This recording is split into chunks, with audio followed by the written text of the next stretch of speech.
ನಮಸ್ಕಾರ, good morning. 30 ನಿಮಿಷ 30 ಸುದ್ದಿಗೆ ಸ್ವಾಗತ. ನಾನು ಪೃಥ್ವಿರಾಜ್ ಹಾರನಹಳ್ಳಿ.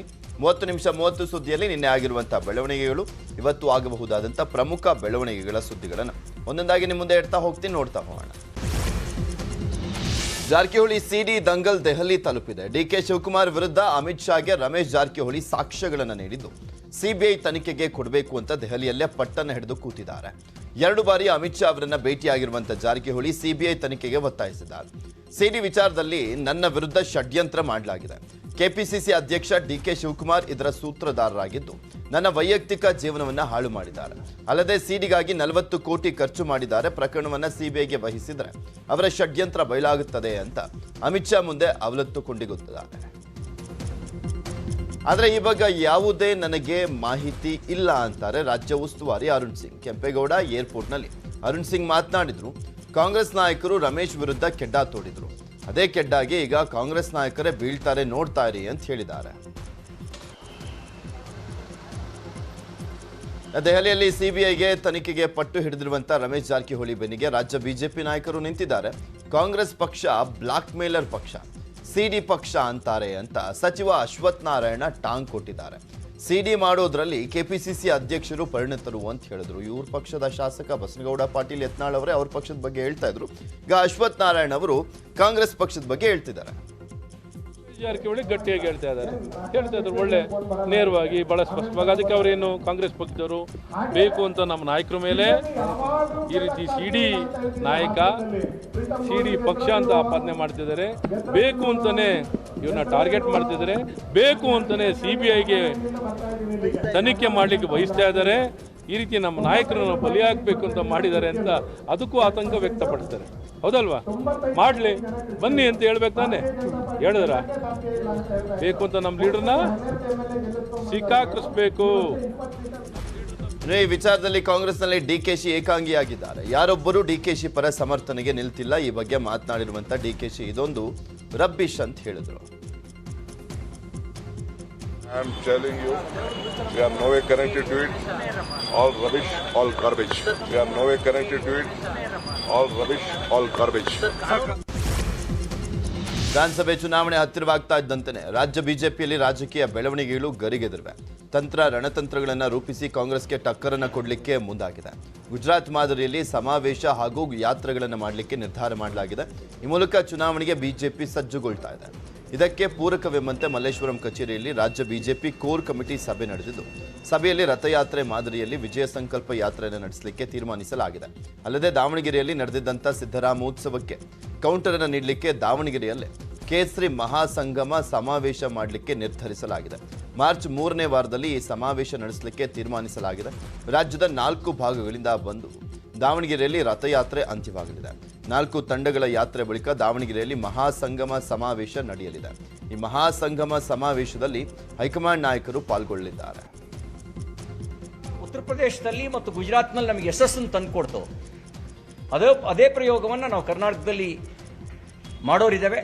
ಇದರ ಜೊತೆಗೆ 4 ತಂಡಗಳಲ್ಲಿ ಪಕ್ಷದ ನಾಯಕರ ವಿವಿಧ ತಂಡಗಳು ಕಲ್ಯಾಣ ಕರ್ನಾಟಕದಲ್ಲಿ, ಕಿತ್ತೂರು ಕರ್ನಾಟಕದಲ್ಲಿ, ಹಳೆ ಮೈಸೂರಿನಲ್ಲಿ 2 ಭಾಗವಾಗಿ ಒಟ್ಟು 4 ತಂಡಗಳಲ್ಲಿ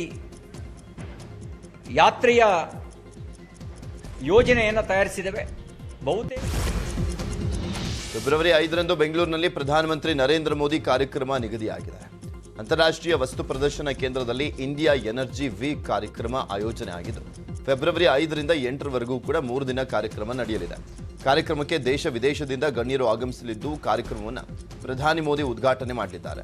ಮೋದಿ ಕಾರ್ಯಕ್ರಮ ಹಿನ್ನೆಲೆಯಲ್ಲಿ ಬೆಂಗಳೂರು ತುಮಕೂರು ರಸ್ತೆಯಲ್ಲಿ ವಾಹನ ಸಂಚಾರ ವ್ಯವಸ್ಥೆಯಲ್ಲಿ ಬದಲಾವಣೆ ಮಾಡಲಾಗಿದ್ದು, ಫೆಬ್ರವರಿ 5, 6, 7ರಂದು ಬೆಂಗಳೂರು ನಗರದ ಒಳಗಡೆ ಎಲ್ಲಾ ರೀತಿಯ ಲಘು, ಮಧ್ಯಮ ಮತ್ತು ಭಾರೀ ಸರಕು ಸಾಗಣೆ ವಾಹನಗಳಿಗೆ ಬೆಳಗ್ಗೆ 6 ಗಂಟೆಯಿಂದ ರಾತ್ರಿ 10 ಗಂಟೆ ತನಕ ಸಂಚಾರ ನಿರ್ಬಂಧ ಮಾಡಲಾಗಿದೆ.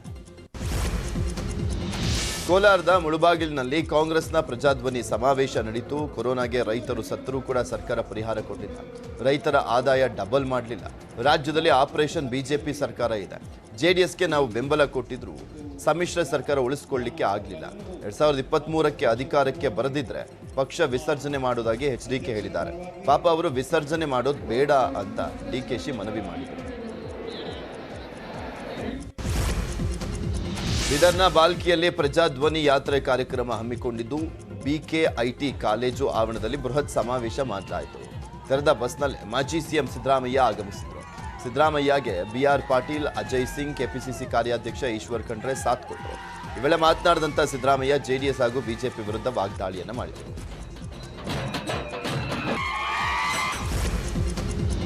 ಪಂಚಮಸಾಲಿ ಸಮುದಾಯಕ್ಕೆ 2A ಮೀಸಲಾತಿ ನೀಡುವಂತೆ ಒತ್ತಾಯಿಸಿ ಫ್ರೀಡಂ ಪಾರ್ಕ್ನಲ್ಲಿ ಪ್ರತಿಭಟನೆ ನಡೀತಾ ಇದೆ. ಇದೇ ಸಂದರ್ಭದಲ್ಲಿ ಮಾತನಾಡಿರುವಂಥ ಯತ್ನಾಳ್, ತಾಯಿ ಆಣೆ ಮೀಸಲಾತಿ ಕೊಡ್ತೀನಿ ಅಂತ ಹೇಳಿ ಸಿಎಂ ಮಾತು ತಪ್ಪಿದ್ರು. ನನಗೆ ನೋಟಿಸ್ ಕೊಟ್ಟಿರೋದನ್ನ ತೋರಿಸಿದ್ರೆ 10 ಲಕ್ಷ ಕೊಡ್ತೀನಿ ಅಂತ ಯತ್ನಾಳ್ ಸವಾಲನ್ನ ಹಾಕಿದ್ರು. ನಾವು ಶಾಂತ ಇದ್ದೀನಿ. ಈಗ ನೀವು ಹೇಳಿದ್ರಿ ನನಗೆ ಏನ್ ಹೇಳಿದ್ರಿ?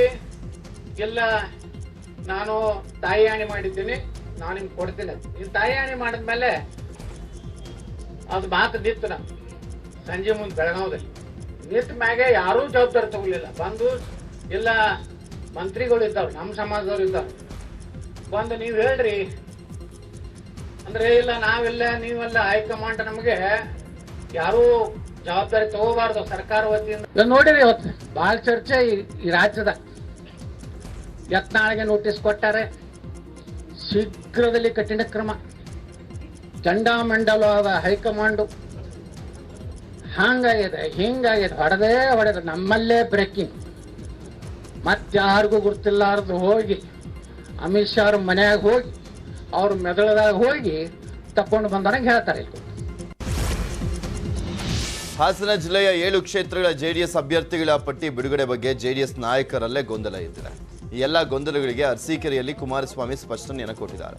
ನಾನು ಅವತ್ತೇ ಪಟ್ಟಿ ಬಿಡುಗಡೆ ಮಾಡ್ತೀನಿ ಅಂತ ಎಲ್ಲಿ ಹೇಳಿದ್ದೇನೆ ಅಂತ ಮರುಪ್ರಶ್ನೆ ಹಾಕಿದ್ದಾರೆ. ಹಾಗೆ ಜೆಡಿಎಸ್ 2ನೇ ಪಟ್ಟಿ ಸದ್ಯಕ್ಕಿಲ್ಲ ಎಂಬುದನ್ನು ಕುಮಾರಸ್ವಾಮಿ ಸ್ಪಷ್ಟಪಡಿಸಿದರು. ಇನ್ನು ಹಾಸನದಲ್ಲಿ ಯಾವ ಗೊಂದಲ ಇಲ್ಲ, ಯಾವುದೇ ಗೊಂದಲ ಇದ್ರೂ ಕೂಡ ಸರಿಪಡಿಸುವಂತ ಶಕ್ತಿ ಇದೆ, ಇದನ್ನೆಲ್ಲ ಅರಗಿಸಿಕೊಳ್ಳುವಂತ ಶಕ್ತಿ ಇದೆ ಅಂತ ಹೇಳಿದರು. ಅರಸೀಕೆರೆ ಶಾಸಕ ಶಿವಲಿಂಗೇಗೌಡರ ನಡೆ ಬಗ್ಗೆ ಜೆಡಿಎಸ್ ರಾಜ್ಯಾಧ್ಯಕ್ಷ ಸಿಎಂ ಇಬ್ರಾಹಿಂ ಲೇವಡಿಯನ್ನು ಮಾಡಿದ್ದಾರೆ. ಶಿವಲಿಂಗೇಗೌಡ ಅವರು ಪಾಪ, ಅವರಿಗೆ ಹೊಟ್ಟೆ ತುಂಬಿದೆ, ಅವರು ನಮ್ಮಲ್ಲಿ ಇರ್ತಾರೋ ಬಿಡ್ತಾರೋ ಗೊತ್ತಿಲ್ಲ. ಅರಸೀಕೆರೆ ಕ್ಷೇತ್ರದಲ್ಲಿ ಜೆಡಿಎಸ್ ಭದ್ರವಾಗಿದೆ, ಎಲ್ಲ ಹಿಂದುಳಿದ ದಲಿತರು ಎಲ್ಲರೂ ಕೂಡ ಒಟ್ಟಾಗಿದ್ದಾರೆ ಅಂತ ಹೇಳಿದರು. ಕೆಪಿಸಿಸಿ ಅಧ್ಯಕ್ಷ DK ಶಿವಕುಮಾರ್ ಅವರನ್ನ ನಟ ಸುದೀಪ್ ಭೇಟಿಯಾದಂಥ ಫೋಟೋ ಕಂಡ ಕೂಡಲೇ ಹಲವು ಗುಮಾನಿಗಳು ಎದ್ದಿದ್ವು. ಸುದೀಪ್ ಕಾಂಗ್ರೆಸ್ ಸೇರ್ತಾರೆ ಎಂಬ ಮಾತು ಕೇಳಿ ಬಂದಿದ್ದು. ಅದಕ್ಕೆಲ್ಲ ತೆರೆ ಎಳೆದಿದ್ದಾರೆ DK ಶಿವಕುಮಾರ್. ನಾವು ಯಾವುದೇ ರಾಜಕೀಯ ವಿಚಾರವನ್ನು ಚರ್ಚೆ ಮಾಡಿಲ್ಲ, ಚಿತ್ರರಂಗದ ಸಮಸ್ಯೆ ಕುರಿತು ಪ್ರಣಾಳಿಕೆ ಮಾಡಲಿಕ್ಕೆ ಚರ್ಚೆಯನ್ನು ಮಾಡಿದ್ದೇವೆ. ಅಂಬರೀಷ್, ಪುನೀತ್ ರಾಜ್ಕುಮಾರ್, ವಿಷ್ಣುವರ್ಧನ್ ರೀತಿ ಸುದೀಪ್ ಉತ್ತಮ ನಾಯಕ ನಟ. ಕಾಂಗ್ರೆಸ್ ಪರ ಪ್ರಚಾರಕ್ಕೆ ಬನ್ನಿ ಎಂದು ಕೂಡ ಕರೆದಿಲ್ಲ. ನಾನು ರಾಜಕೀಯ ಆಹ್ವಾನವನ್ನು ನೀಡಿಲ್ಲ, ಅನೇಕ ವಿಚಾರವಾಗಿ ಸಲಹೆಯನ್ನು ಪಡೀಲಿಕ್ಕೆ ಭೇಟಿ ಮಾಡಿದ್ದೇನೆ ಅಂತ ಹೇಳಿದರು.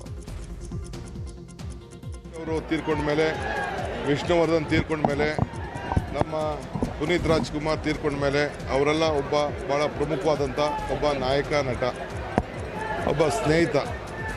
ಸೊ ರಾಜಕೀಯ ಬಿಟ್ಟು ಚರ್ಚೆ ಮಾಡಿದ್ದೇನೆ. ನಾನು ಯಾರನ್ನೂ ನಮ್ಮ ಪಾರ್ಟಿಗೆ ಬನ್ನಿ, ಪ್ರಚಾರಕ್ಕೆ ಬನ್ನಿ ಅಂತ ನಾವೇನು ಅವ್ರಿಗೆ ಆಹ್ವಾನ ನಾವು ಕೊಡೋಕ್ಕೆ ಹೋಗಿಲ್ಲ.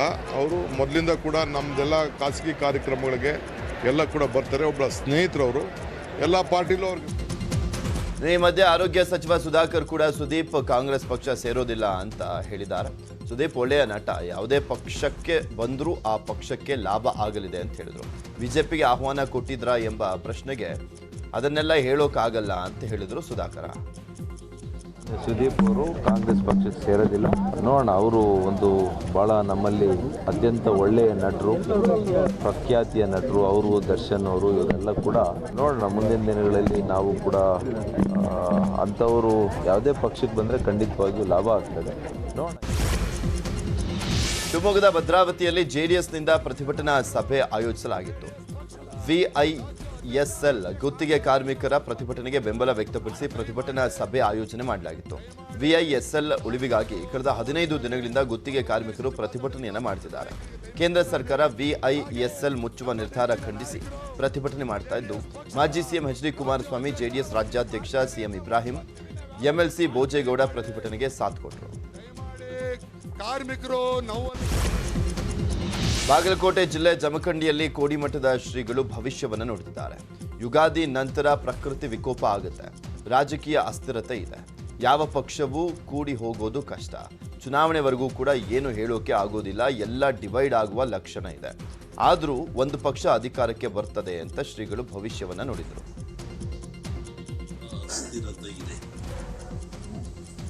ಅಸ್ಥಿರತೆ ಇದೆ. ಯಾವ ಪಕ್ಷವೂ ಕೂಡಿ ಹೋಗೋದು ಕಷ್ಟ. ಚುನಾವಣೆಗರಿಗೆ ಏನು ಹೇಳಕ್ ಬರೋದು, ಎಲ್ಲ ಡಿವೈಡ್ ಆಗೋ ಲಕ್ಷಣ ಇದೆ. ಆದರೂ ಒಂದು ಪಕ್ಷ ಅಧಿಕಾರಕ್ಕೆ ಬರುತ್ತೆ. ಅಸ್ಥಿರತೆ. ಫೆಬ್ರವರಿ 17ರಂದು ರಾಜ್ಯ ಬಜೆಟ್ ಮಂಡನೆ ಆಗಲಿದೆ. ಈ ಹಿನ್ನೆಲೆಯಲ್ಲಿ ಬಿಬಿಎಂಪಿ ಕೂಡ ತಮಗೆ ಬೇಕಾಗಿರುವಂತಹ ಹಣಕಾಸಿನ ಪ್ರಸ್ತಾವನೆಯನ್ನು ಮಂಡಿಸಲಿಕ್ಕೆ ಸಿದ್ಧತೆಯನ್ನು ಮಾಡಿಕೊಂಡಿದೆ. ಬಿಬಿಎಂಪಿ ಆಯವ್ಯಯ ಪ್ರಸ್ತಾವನೆ ಕರಡು ಕೊನೆ ಹಂತ ತಲುಪಿದ್ದು ಈ ಬಾರಿ ದುಪ್ಪಟ್ಟು ಅನುದಾನಕ್ಕೆ ಬೇಡಿಕೆ ಇಡಲಿದೆ ಬಿಬಿಎಂಪಿ. ಪ್ರತಿ ಬಾರಿ ಪಾಲಿಕೆಗೆ 3 ರಿಂದ 4 ಸಾವಿರ ಕೋಟಿ ಬಜೆಟ್ ಸರ್ಕಾರ ಮೀಸಲಿಡ್ತಾ ಇತ್ತು. ಆದರೆ ಈ ಬಾರಿ 8 ಸಾವಿರ ಕೋಟಿ ಅನುದಾನಕ್ಕಾಗಿ ಪ್ರಸ್ತಾವನೆಯನ್ನು ಸಲ್ಲಿಸಲಿಕ್ಕೆ ಬಿಬಿಎಂಪಿ ರೆಡಿಯಾಗಿದೆ.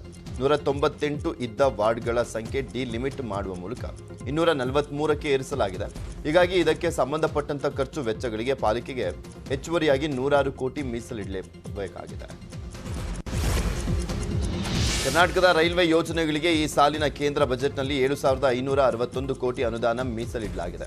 ಇದು ಕರ್ನಾಟಕಕ್ಕೆ ವರ್ಷವೊಂದರಲ್ಲಿ ಒದಗಿಸಿರುವಂತಹ ದಾಖಲೆಯ ಮೊತ್ತ ಅಂತ ರೈಲ್ವೆ ಸಚಿವ ಅಶ್ವಿನ್ ವೈಷ್ಣವ್ ಹೇಳಿದ್ದಾರೆ.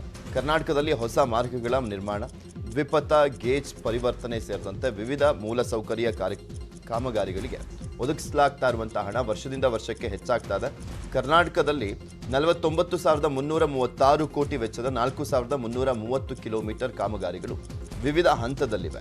ಇದರಲ್ಲಿ 21 ಹೊಸ ಯೋಜನೆಗಳು ಹಾಗೂ 11 ದ್ವಿಪಥ ಕಾಮಗಾರಿಗಳು ಸೇರಿವೆ ಅಂತ ಮಾಹಿತಿಯನ್ನು ಕೊಟ್ಟರು. ವೈಟ್ ಫೀಲ್ಡ್ ಬೈಯಪ್ಪನಹಳ್ಳಿ ಮೆಟ್ರೋ ಜೋಡಣೆ ಯಶಸ್ವಿಯಾಗಿದೆ. BMRCLಗೆ ಸವಾಲಾಗಿದ್ದಂಥ ಬೆಂಗಳೂರು ಸೇಲಂ ರೈಲ್ವೆ ಮಾರ್ಗದಲ್ಲಿ ರೈಲ್ವೆ ಲೇನ್ ಮೇಲ್ಭಾಗದಲ್ಲಿ ಮೆಟ್ರೋ ಮಾರ್ಗ ಹಾದು ಹೋಗಬೇಕಾಗಿತ್ತು. ರೈಲ್ವೆ ಮಾರ್ಗದ ಮೇಲೆ ಮೆಟ್ರೋ ವೆಬ್ ಗಾರ್ಡರ್ ಅಳವಡಿಕೆ ಮಾಡಲಾಗಿತ್ತು. ನಿನ್ನೆ ನೈಋತ್ಯ ರೈಲ್ವೆ ಸಹಾಯದಿಂದ web girder ಅಳವಡಿಸಿದೆ BMRCL.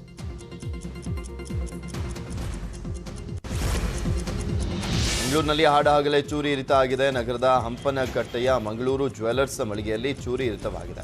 Jewellery ಮಳಿಗೆಯಲ್ಲಿ ಕೆಲಸಕ್ಕಿದ್ದಂಥ Raghava ಎಂಬುವರ ಮೇಲೆ ದಾಳಿ ನಡೆದಿದೆ. ಬೈಕ್ನಲ್ಲಿ ಬಂದಂಥ ದುಷ್ಕರ್ಮಿಗಳಿಂದ ಚೂರಿ ಇರಿತವಾಗಿದೆ.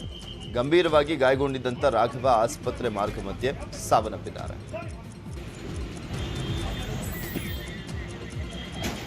ಸ್ಥಳಕ್ಕೆ ಮಂಗಳೂರು ನಗರ ಪೊಲೀಸರು ಭೇಟಿಯನ್ನು ನೀಡಿ ಪರಿಶೀಲನೆ ನಡೆಸಿದ್ರು. ಬಳಿಕ ಪೊಲೀಸ್ ಕಮಿಷನರ್ ಶಶಿಕುಮಾರ್ ಮಾತನಾಡಿದರು. ಹೊರಗಡೆ ಕಾರ್ಗೆ ಅಡ್ಡವಾಗಿ ಒಂದು ಬೈಕ್ ನಿಂತಿದೆ. ಆ ಬೈಕ್ ಸ್ವಲ್ಪ ಯಾರಿಗಾದ್ರೂ ಹೇಳಿ ತೆಗೆಸು ಕಾರ್ ಪಾರ್ಕ್ ಮಾಡಬೇಕು ಅಂತ ಇವರು ಫೋನ್ ಮಾಡ್ತಾರೆ. ಫೋನ್ ಮಾಡಿದಾಗ ಅವ್ನು ಒಳಗಡೆ ಇದ್ದವ್ನು ನನಗೆ ಚಾಕು ಹಾಕ್ತಿದ್ದಾರೆ ಅಂತ ಅಷ್ಟೇ ಹೇಳಿರುವಂಥದ್ದು ಇವ್ರಿಗೆ ಕೇಳಿಸುತ್ತೆ. ಇಮಿಡಿಯೇಟಾಗಿ ಇವ್ರು ಹೋಗಿದ್ದಾರೆ. ಇವ್ರು ಹೋಗುವಂಥ ಸಂದರ್ಭದಲ್ಲಿ ಒಬ್ಬ ವ್ಯಕ್ತಿ ಹೊರಗಡೆ ಹೋಗ್ತಾನೆ. ಸೊ ಒಳಗಡೆ ಅವನು ಒದ್ದಾಡ್ತಿದ್ದಾಗ ಇಮಿಡಿಯೇಟ್ ವೆನ್ಲಾಕ್ ಹಾಸ್ಪಿಟ್ಲಿಗೆ ಶಿಫ್ಟ್ ಮಾಡಿದ್ದಾರೆ. ಅಲ್ಲಿ ಡೆತ್ ಆಗಿದೆ ಇವ್ರದ್ದು. ಆರೋಪಿ ಯಾರು ಮಾಡಿರೋದು ಅಂತಂದು ಗೊತ್ತಾಗಿಲ್ಲ. ಸೊ CCTV ಇರುವಂಥದ್ದು ಎಲ್ಲ ತೊಗೊಂಡ್ಬಿಟ್ಟು ಕಂಪೈಲ್ ಮಾಡಿ ಆದಷ್ಟು ಬೇಗ ಆರೋಪಿಗಳು ಯಾರು. ಹೈಕೋರ್ಟ್ನ ಹಿರಿಯ ವಕೀಲ ಶ್ಯಾಮ್ ಸುಂದರ್ಗೆ ಬೆದರಿಕೆ ಹಾಕಿದಂಥ ಪ್ರಕರಣದಲ್ಲಿ ಹೈಕೋರ್ಟ್ ಗರಂ ಆಗಿದೆ. ಅಲಯನ್ಸ್ ವಿಶ್ವವಿದ್ಯಾನಿಲಯದ ಮಾಜಿ ಕುಲಪತಿ ಮಧುಕರ್ ಜಿ ಅಂಗೂರ್ ಅವರಿಗೆ ನೀಡಿದಂಥ ಜಾಮೀನು ರದ್ದು ಮಾಡುವಂತೆ ಅರ್ಜಿ ಸಲ್ಲಿಸಿರುವಂಥ ವಕೀಲ ಶ್ಯಾಮ್ ಸುಂದರ್ಗೆ ಬೆದರಿಕೆ ಬಂದಿತ್ತು. ಅಷ್ಟೇ ಅಲ್ಲದೆ ಮಹಿಳಾ ಉದ್ಯೋಗಿಗಳನ್ನು ಹಿಂಬಾಲಿಸಿರುವಂಥದ್ರ ಬಗ್ಗೆ ಕೋರ್ಟ್ಗೆ ಅಫಿಡವಿಟ್ ಸಲ್ಲಿಕೆ ಮಾಡಲಾಗಿತ್ತು. ಇದರಿಂದ ಕೋಪಗೊಂಡಂಥ ಹೈಕೋರ್ಟ್, ನೀವು ಎಷ್ಟೇ ದೊಡ್ಡ ವ್ಯಕ್ತಿ ಇರ್ಬೋದು, ನ್ಯಾಯಾಲಯದ ಎದುರು ಎಲ್ಲರೂ ಕೂಡ ಸಮಾನರು, ಬೆದರಿಕೆ ಹಾಕುವುದನ್ನು ನಾವು ಸಹಿಸಲ್ಲ ಅಂತ ಖಂಡಿಸಿದ್ರು. ಕೂಡಲೇ ಮಧುಕರ್ ಜಿ ಅಂಗೂರ್ ಕ್ಷಮೆ ಯಾಚಿಸಿದ್ರು. ಹಾಡಾಗಲೇ ಬೈಕ್ನಲ್ಲಿದ್ದಂಥ 6 ಲಕ್ಷ ರೂಪಾಯಿ ಹಣವನ್ನು ಖದೀಮರು ಎಗರಿಸಿದಂಥ ಘಟನೆ ಆನೇಕಲ್ ಪಟ್ಟಣದ ತಳಿ ಮುಖ್ಯ ರಸ್ತೆಯಲ್ಲಿ ನಡೆದಿದೆ. ಖಾಸಗಿ ಕಂಪನಿಯಲ್ಲಿ ಡಿಸ್ಟ್ರಿಬ್ಯೂಟರ್ ಕೆಲಸ ಮಾಡ್ತಾ ಇದ್ರು ಉಮೇಶ್ ಬ್ಯಾಂಕಿನಲ್ಲಿ ಹಣ ಡ್ರಾ ಮಾಡಿ ತನ್ನ ಬೈಕ್ನ ಡಿಕ್ಕಿಯಲ್ಲಿಟ್ಟಿದ್ರು ದುಡ್ಡನ್ನು. ಮನೆಗೆ ಹೋಗುವ ಮಾರ್ಗ ಮಧ್ಯೆ ಬೇರೊಂದು ಕೆಲಸ ಇತ್ತು ಅಂತ ಬೈಕ್ ನಿಲ್ಲಿಸಿ ಹೋಗಿದ್ದಂಥ ವೇಳೆ 3 ಮಂದಿ ಖದೀಮರು ಹೊಂಚನ್ನು ಹಾಕಿ ಹಣವನ್ನು ಕದ್ದು ಪರಾರಿಯಾಗಿದ್ದಾರೆ. ಆನೇಕಲ್ ಪೊಲೀಸರು ಸ್ಥಳಕ್ಕೆ ಭೇಟಿಯನ್ನು ನೀಡಿ ಪರಿಶೀಲನೆಯನ್ನು ಮಾಡಿದ್ದಾರೆ. ಬೆಂಗಳೂರಿನ ಟ್ರಾಫಿಕ್ ಭರ್ಜರಿ ಆದಾಯ. ಒಂದೇ ದಿನಕ್ಕೆ ಕೋಟಿ ಆದಾಯ. ದಂಡ ಕಟ್ಟುವುದಕ್ಕೆ 50% ಆಫರ್ನಿಂದ ಟ್ರಾಫಿಕ್ ಪೊಲೀಸರ ಖಜಾನೆಗೆ ಹರಿದು ಬಂತು ಕೋಟಿ ಹಣ. ಡಿಸ್ಕೌಂಟ್ನಲ್ಲಿ ದಂಡ ಕಟ್ಟಲಿಕ್ಕೆ ಮುಗಿಬಿದ್ದಿದ್ರು ಸಿಲಿಕಾನ್ ಸಿಟಿ ವಾಹನ ಸವಾರರು. 50% ರಿಯಾಯಿತಿಯ ಮೊದಲ ದಿನ 3 ಕೋಟಿಗೂ ಅಧಿಕ ದಂಡ ಸಂಗ್ರಹವಾಗಿದೆ. ಸಂಜೆ 5 ಗಂಟೆವರೆಗೂ ಕೂಡ 3 ಕೋಟಿಗೂ ಅಧಿಕ ದಂಡ ವಸೂಲಿಯಾಗಿದೆ. ಆ್ಯಪ್ ಹಾಗೂ ಬೇರೆ ಬೇರೆ ರೀತಿಯಲ್ಲಿ ದಂಡವನ್ನು ಕಟ್ಟಿದ್ರು ವಾಹನ ಸವಾರರು. ಚಾಮರಾಜನಗರ ಜಿಲ್ಲೆಯಲ್ಲಿ ಕಾಡಾನೆಗಳ ಉಪಟಳ ದಿನೇ ಹೆಚ್ಚಾಗ್ತಾ ಇದೆ. ಕಾಡಂಚಿನ ಜಮೀನುಗಳಿಗೆ ಆನೆಗಳು ಲಗ್ಗೆ ಇಡ್ತಾ ಇದ್ದು ರೈತರ ಬೆಳೆ ಸರ್ವನಾಶವಾಗ್ತಾ ಇದೆ. ಚಾಮರಾಜನಗರ ತಾಲೂಕಿನ ಹೊನ್ನಹಳ್ಳಿ, ಹುಂಡಿ, ವಡ್ಗಲ್ಪುರ ಸೇರಿದಂತೆ ಹಲವು ಗ್ರಾಮಗಳ ಕಾಡಂಚಿನ ಪ್ರದೇಶಗಳಲ್ಲಿ ಆನೆಗಳು ಬೀಡು ಬಿಟ್ಟಿದ್ದಾವೆ. ಈಗಾಗಲೇ ಅರಣ್ಯ ಇಲಾಖೆ ಸಿಬ್ಬಂದಿ 2 ಬಾರಿ ಆನೆಗಳನ್ನು ಕಾಡಿಗಟ್ಟಿದ್ರು ಕೂಡ ಮತ್ತೆ ಜಮೀನುಗಳಿಗೆ ಲಗ್ಗೆ ಇಡ್ತಾರೆ. ಇದಕ್ಕೆ ಶಾಶ್ವತ ಪರಿಹಾರ ಕಲ್ಪಿಸಬೇಕು ಅಂತ ಗ್ರಾಮಸ್ಥರು ಆಗ್ರಹಿಸಿದ್ದಾರೆ.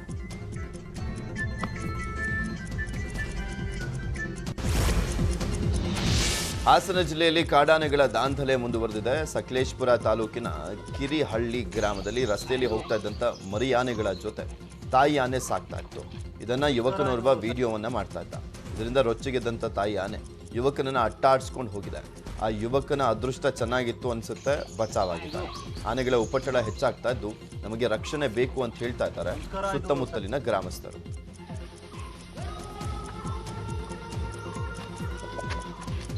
ಇಲ್ಲಿ ಯಾರು ನಿಮ್ಮ ಇಲಾಖೆಯ ಜಾಗವನ್ನು ಯಾರು ಹೊತ್ಕೊಂಡು ಹೋಗಲು ತಯಾರಿಲ್ಲ. ಚಾಮರಾಜನಗರದಲ್ಲಿ ಮನೆಗೆ ಕನ್ನ ಹಾಕಿ ಚಿನ್ನ ಕದ್ದಿದ್ದಂತ 3 ಅಂಧರಾಗಿದ್ದಾರೆ. ಚಾಮರಾಜನಗರ ಜಿಲ್ಲೆಯ ಕೊಳ್ಳೇಗಾಲ ಪಟ್ಟಣದ ಬಸವೇಶ್ವರ ನಗರದಲ್ಲಿ 513 ಗ್ರಾಂ ಚಿನ್ನ, 49,000 ನಗದು ಕಳ್ಳತನವಾಗಿತ್ತು. ಕೊಳ್ಳೇಗಾಲದ ಮೆಡಿಕಲ್ ಸ್ಟೋರ್ ಮಾಲೀಕ ವಿನಯ್ ರವರ ಮನೆಯಲ್ಲಿ ನಡೆದಿದ್ದಂಥ ಕಳ್ಳತನವನ್ನು ಪೊಲೀಸರು ಭೇದಿಸಿದ್ದಾರೆ. ಕಳವು ಮಾಡಿ ಪರಾರಿಯಾಗಿದ್ದಂಥ 3 ಆರೋಪಿಗಳ ಬಂಧನ ಮಾಡಲಾಗಿದೆ. ಕೊಪ್ಪಳದಲ್ಲಿ ಪೊಲೀಸ್ ಠಾಣೆಯ ಹಿಂದಿನ ಮನೆಯಲ್ಲಿ ಕಳ್ಳರು ಕೈಚಳಕವನ್ನು ತೋರಿಸಿದ್ದಾರೆ. ಮಾಜಿ ಸೈನಿಕರ ಮನೆಗೆ ಕನ್ನ ಹಾಕಿದ್ದಾರೆ ಖದೀಮರು. ಕುಷ್ಟಗಿ ಪಟ್ಟಣದ ಲಿಯೋ ಕಾಲೋನಿಯಲ್ಲಿರುವಂಥ ಪೊಲೀಸ್ ಠಾಣೆಯ ಹಿಂಭಾಗದ ಮನೆಯಲ್ಲಿ 120 ಗ್ರಾಂ ಬಂಗಾರ, 1.5 ಲಕ್ಷ ರೂಪಾಯಿ ನಗದು ದೋಚಿಕೊಂಡು ಪರಾರಿಯಾಗಿದ್ದಾರೆ ಕಳ್ಳರು.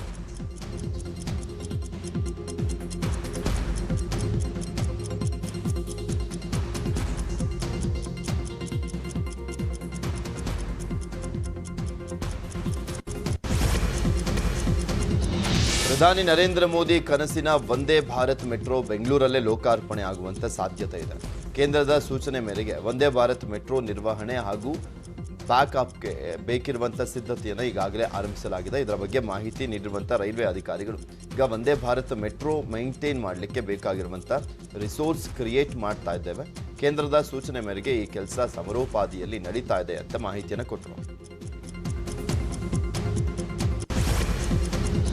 ಪ್ರಧಾನಿ ನರೇಂದ್ರ ಮೋದಿ ವಿಶ್ವದ ಜನಪ್ರಿಯ ನಾಯಕರ ಸಾಲಿನಲ್ಲಿ ಮೊದಲಿಗರಾಗಿದ್ದಾರೆ. ಮಾರ್ನಿಂಗ್ ಕನ್ಸಲ್ಟ್ ಸಂಸ್ಥೆ ಸಮೀಕ್ಷೆ ಪ್ರಕಾರ 78% ರೇಟಿಂಗ್ ಅನ್ನು ಪಡೆದು ವಿಶ್ವದ ಮೊದಲ ಜನಪ್ರಿಯ ನಾಯಕ ಎನಿಸಿಕೊಂಡಿದ್ದಾರೆ. ಅಮೆರಿಕ ಅಧ್ಯಕ್ಷ ಬೈಡನ್ ಮತ್ತು ಬ್ರಿಟನ್ ಪ್ರಧಾನಿ ರಿಷಿ ಸುನಕ್ರನ್ನ ಮೋದಿ ಹಿಂದಿಕ್ಕಿದ್ದಾರೆ. ಈ ಸರ್ವೆಯಲ್ಲಿ ಪ್ರತಿದಿನ 20,000ಕ್ಕೂ ಅಧಿಕ ಮಂದಿಯ ಸಂದರ್ಶನವನ್ನು ಮಾಡಿ ಅವರ ಅಭಿಪ್ರಾಯದ ಮೇಲೆ ಈ ಪಟ್ಟಿಯನ್ನು ಬಿಡುಗಡೆ ಮಾಡಲಾಗಿದೆ. ಮಧ್ಯಪ್ರದೇಶದಲ್ಲಿ ಸರ್ಕಾರಿ ಅಧಿಕಾರಿಗಳು ಪೊಲೀಸರ ವಿರುದ್ಧ ಕಲ್ಲು ತೂರಾಟ ನಡೆಸಲಾಗಿದೆ. ಉಜ್ಜಯಿನಿಯಲ್ಲಿ ಒತ್ತುವರಿ ತೆರವು ವೇಳೆ ರೊಚ್ಚಿಗೆದ್ದಂಥ ಜನರು ಪೊಲೀಸರ ಮೇಲೆ ಕಲ್ಲು ತೂರಾಟವನ್ನು ನಡೆಸಿದ್ದಾರೆ. ಗುಂಪಾಗಿ ಬಂದಂಥ ಜನರು ಅಧಿಕಾರಿಗಳ ಮೇಲೆ ಕಲ್ಲನ್ನು ಎಸೆದಿದ್ದಾರೆ.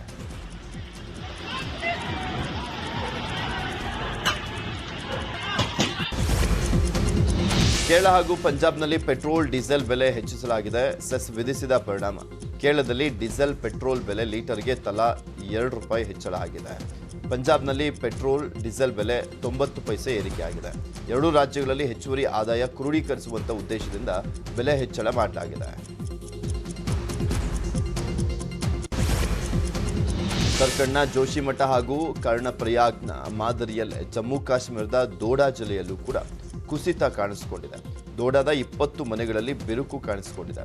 ಬಿರುಕು ಬಂದಿರುವಂಥ ಮನೆಗಳ ಸುರಕ್ಷತೆಗೆ ಕ್ರಮ ಕೈಗೊಂಡಿದ್ದು ಅಪಾಯ ಜಾಗದಲ್ಲಿರುವಂಥ ಜನರನ್ನ ಈಗಾಗಲೇ ರಕ್ಷಣೆ ಮಾಡಲಾಗಿದೆ.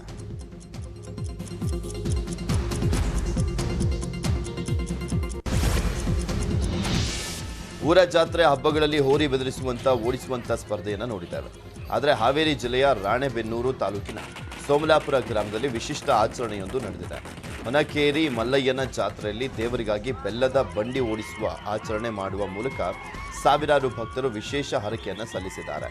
ತುಂಗಭದ್ರಾ ನದಿ ದಡದಿಂದ ಬಂಡಿಯಲ್ಲಿ ಬೆಲ್ಲದ ನೀರಿನಿಟ್ಟು ಬಂಡಿ ಓಡಿಸುವಂತ ಜೊತೆಗೆ ಬಂಡಿಯಲ್ಲಿ ಜೋತು ಬಿದ್ದು ಭಕ್ತರು ಸಾಕ್ತಾರೆ.